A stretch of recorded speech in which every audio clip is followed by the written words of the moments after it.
എൻ്റെ ജീവിതത്തിലെ ഏറ്റവും വലിയ പ്രശ്നം ഞാൻ നേരിട്ടപ്പോൾ ഞാൻ ചാകാതിരിക്കാൻ കാവലിരുന്ന ആളാ. ഞാൻ നിലനിൽക്കുന്നതിൻ്റെ ഒരേ ഒരു കാരണക്കാരനാണ്. എനിക്ക് എൻ്റെ അച്ഛനെ അത്രയ്ക്ക് ഇഷ്ടമാണ്.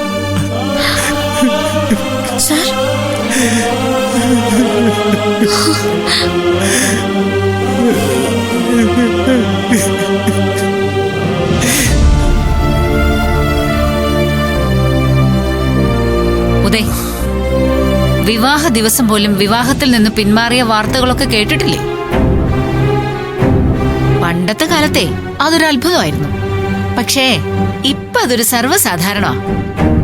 അല്ല, അതിപ്പോ ഇവിടെ പറയേണ്ട കാര്യം എന്താ? ഞാനേ നാട്ടുകാരെ ഉദാഹരിച്ചതല്ല പറഞ്ഞു വന്നത്, നമ്മുടെ കാര്യം തന്നെയാ. രഞ്ജിത്തിന്റെയും വേദയുടെയും വിവാഹം നടക്കുമെന്ന് ഉദയ്ക്ക് തോന്നുന്നുണ്ടോ? അല്ല, അതിനെന്താ തടസ്സം ഇവിടെ? എന്താ തടസ്സമെന്നല്ല, എന്താ തടസ്സം ഇല്ലാത്തത്? എന്ന് തുടങ്ങിയ തടസ്സങ്ങളാ? ഒന്ന് ആലോചിച്ച് നോക്കി. നമ്മൾ വന്നിറങ്ങിയപ്പോ ആദ്യമൊക്കെ നിസ്സാര പ്രശ്നങ്ങളാണെന്ന് തോന്നി. പിന്നെ കൺമുമ്പിൽ നടന്നതൊക്കെ കുടുംബ പ്രശ്നങ്ങളാ. നമ്മൾ ഇവിടുന്ന് പോയാ അതിന്റെ ഭാഗമാകില്ല എന്ന് കരുതി. പക്ഷേ ഇവിടെ ഇപ്പൊ നടക്കുന്നത് എന്താ ഉദയ്? തമ്മിത്തല്ല്, പോലീസ്, ബഹളം, മരണം. വന്ദന, നമ്മൾ ഇവിടെ ഇരുന്ന് ഇങ്ങനെ സംസാരിക്കുന്നത് ശരി. പക്ഷെ ഒരു കാരണവശാലും പത്നിയോ മക്കളോ കേൾക്കുന്ന വിധത്തില് ഇങ്ങനെ ഒന്നും തന്റെ നാവിന് വരരുത്. നമ്മൾ എന്തിനാ ഉദയ് ഇതൊക്കെ മൂടി വെക്കുന്നത്? ഉദയ്, ഞാനൊരു കാര്യം പറഞ്ഞേക്കാം. പത്മ ഉദയുടെ സ്വന്തം സിസ്റ്ററാ. പത്മയുടെ മകള് നമ്മുടെ സ്വന്തം കുട്ടിയെ പോലെ തന്നെയാ. പക്ഷേ വേദയുടെ ജീവിതം നോക്കണോ രഞ്ജിത്തിന്റെ ജീവിതം നോക്കണോ എന്ന് ചോദിച്ചാൽ എനിക്കൊരൊറ്റ ഉത്തരവേ ഉള്ളൂ. നമ്മൾ നോക്കേണ്ടത് രഞ്ജിത്തിന്റെ ജീവിതം. അവന്റെ സെക്യൂരിറ്റിയാ, അവന്റെ സമാധാനമാ. അല്ല, താനിപ്പോ എന്താ പറഞ്ഞു വരുന്നത്? ഈ വിവാഹം ഒരു കാരണവശാലും നടത്തരുത് എന്നാണോ? ഇനിയും പ്രശ്നങ്ങൾ ഉണ്ടാവുകയാണെങ്കിൽ അങ്ങനെ ചില തീരുമാനങ്ങളൊക്കെ എടുക്കേണ്ടി വരും. അത് അച്ഛനമ്മമാരുടെ ഡ്യൂട്ടിയാ. നടക്കില്ല മമ്മി.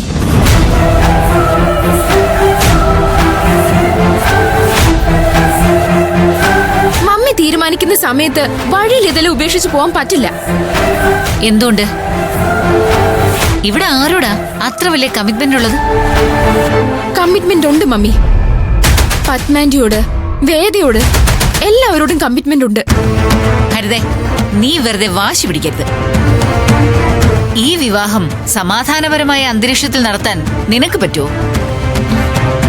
എന്റെ മമ്മി, നിസാര കാര്യങ്ങൾ കണ്ട് പേടിക്കാനാണെങ്കിൽ നമുക്ക് എന്തെങ്കിലും ഒരു കാര്യം ചെയ്യാൻ പറ്റുമോ? ഇപ്പൊ പത്മാന്റി വല്ലാത്തൊരവസ്ഥയിലാ. ഈ നേരത്ത് കൈവിട്ട് കളയുന്ന രീതിയിൽ നമ്മൾ സംസാരിക്കരുത്. പത്മാന്റിക്ക് ഇത് വല്ലാതെ ഫീൽ ചെയ്യും. ഡാഡിക്ക് മനസ്സിലാവുന്നുണ്ടോ ഞാൻ പറയുന്നത്? എനിക്ക് മനസ്സിലാവുന്നുണ്ട് മോളെ.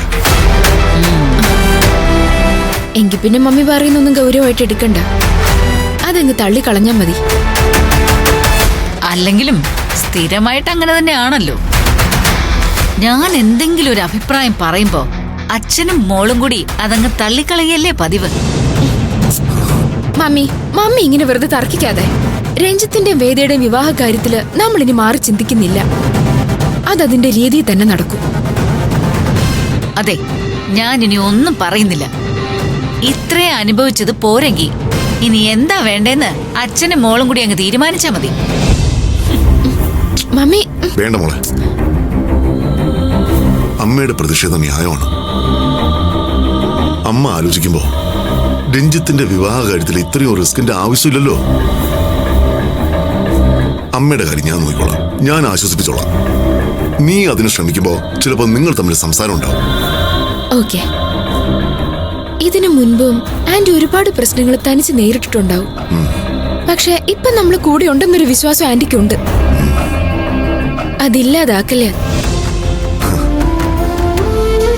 ഞാൻ ഈ പ്രശ്നങ്ങളിൽ നിന്നും പിൻവലിഞ്ഞാലും നീ പിൻവലിയില്ലല്ലോ. നീ നിന്റെ ആന്റിയുടെ കൂടെ ഉറച്ചു നിൽക്കുകയല്ലേ?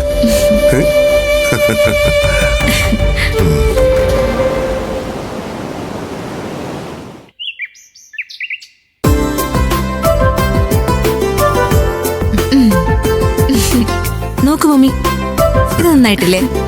നോക്കടാ. കൊള്ളാം. വേദ എങ്ങനെയുണ്ടെന്ന് നോക്കടി. നോക്കട്ടെ മമ്മി, നോക്കി. കൊള്ളാല്ലേ? നോക്കട്ടെ.